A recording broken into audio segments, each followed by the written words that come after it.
In 1975, a reassembled Cockney Rebel emerged with frontman Steve Harley's name affixed to the nameplate. And from their third album, The Best Years of Our Lives, the track Panorama.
The chorus that goes on forever right there, yeah, with those female vocals.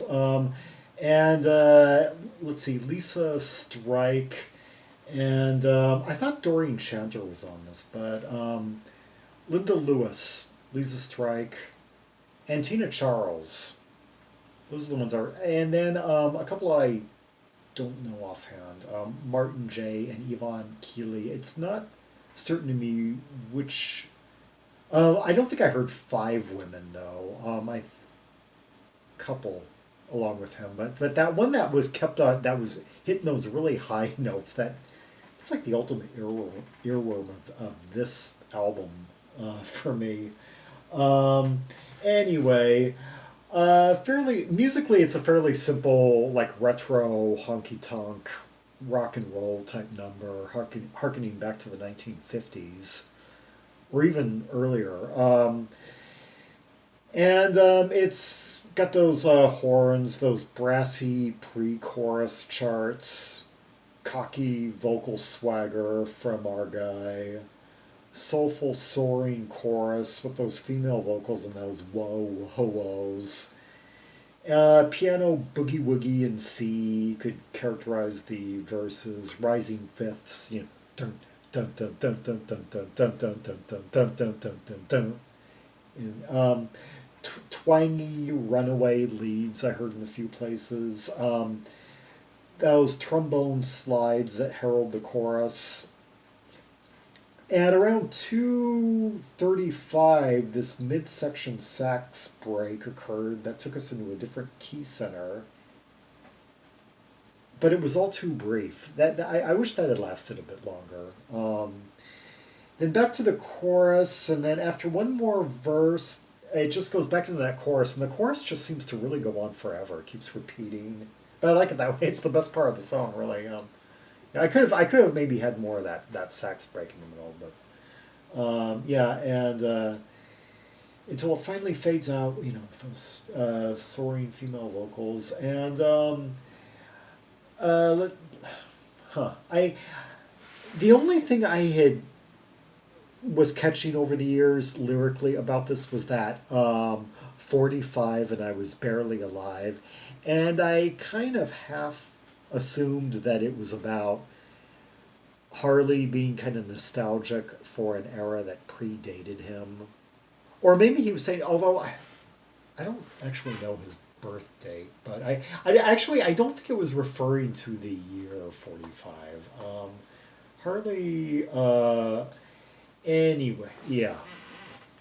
Yeah, Harley wasn't even, Harley was born in 1951, yeah.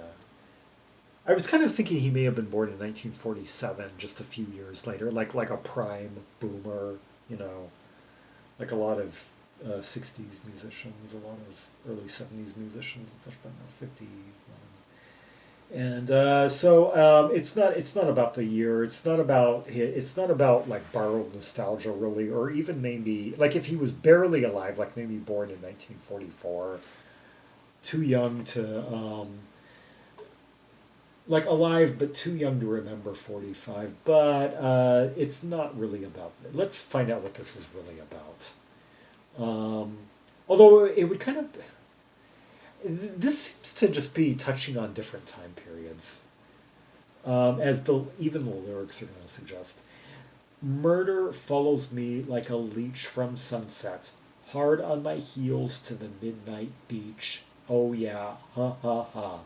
Multitudes of every skin around the glowing sparks. Quite literary and vivid. They begin to sing, oh yeah, ha ha ha. Everybody is watching the dancer all the way from Barcelona. Okay, now we're getting pretty metaphorical. All the way from Barcelona. Teddy boys are farming. It's all a little alarming. 50s reference, Teddy boys. I felt 45, and I was barely alive. Oh, I saw a human tribe, and I was... Okay, so he's referring to being 45 years old, which of course he was very far away from. He was only 23 going on 24 when he did this. So he's saying he felt 45 years old yet barely alive, as in nothing prepared him for what he's experiencing, the surreal onslaught. I saw a human tribe and I was terrified. Cross-legged and nonchalant, I tried to make the sermon read back to front. Oh, haha, yeah. Laughing all the time, the speech goes like a dream. And all of us hits the street, oh yeah, ha ha ha. Everybody screams, follow the leader, and begging now for food from the feeder. Murder taps my shoulder, I feel the air getting colder. I wonder if he's making some reference to the disarray that London was falling into at the time because of the economy. Like London in the mid-70s had that big garbage heap, and there was all kind, like unemployment numbers were skyrocketing, and perhaps fear that street tribalism would become more, commonplace and lead to more violence and such. Now I felt 45 and I was barely alive. Oh, I saw a human tribe and I was terrified. Okay, the chorus that goes on forever. Yeah. Simply now, it's a matter of time. Everything is loose, but soon it will be. Soon it will be fine. Oh yeah, ha ha ha. Giving out whiskey and rules. We're just dangling our feet, sitting here by the pool. Oh yeah, ha ha ha. Everybody is calling me something all the time. We're looking for something. Teddy boys in armor threatening my whole panorama. And I felt 45 and I was barely alive. I saw a human tribe and I was terrified. Well, these lyrics are much more apocalyptic than the music would indicate. Yeah, the music is so jolly, happy-go-lucky, and kind of like, but maybe that's the point. He's trying to like maintain a mood of like happy nostalgia amid the current reality that surrounds him. Oh, horn and brass on this number arranged by Andrew Powell. Lyrically, this seems to, a song he did a few years later kind of picks up on this theme in some regard. I don't believe God is an anarchist, which seems to have been his way of hitting back at the punk movement. It was on his 1978 solo album Hobo with a Grin, his first official like solo album with no Cockney Rebel. Yeah. Let's see, who else is on this particular recording? Drums, percussion, marimba, Stuart Elliott, and who would join the Alan Parsons Project and work with Al Stewart, Kate Bush. Duncan Mackay on a whole arsenal of keys, the elka, keyboards, clavinet, synthesizer, Hammond, grand piano, electric piano. Yeah, he did a great solo album in 1977, Score. Yeah, and let's see, he would be in 10cc for a bit, Coliseum 2 for a bit. Produced by Alan Parsons. And who else? Oh, George Ford, bass guitar, double bass, string bass, backing vocals. Yeah, actually a pretty lean band. It's the core band is just like electric guitar, acoustic guitar, backing vocals, Jim Cregan. Yeah, who pretty soon would be playing in Rod Stewart's backing band. Yeah, and he had also been in Blossom Toes, Family, Stud. Yeah, quite the journeyman. But it's basically just a pretty simple four-piece rock band behind Steve Harley. And then all those female backup singers, and then all those horns and strings, which make it seem really big, seem like a really big affair. Yeah, Steve Harley, Panorama, standout from his 19 75 released The Best Years of Our Lives, the third album bearing the name Cockney Rebel, and the first with his name in front, you know. Anyway, for more rubies and sapphires from the catalog of Steve Harley and Cockney Rebel, see the directory. Yes, see the directory of English of albums by English S artists.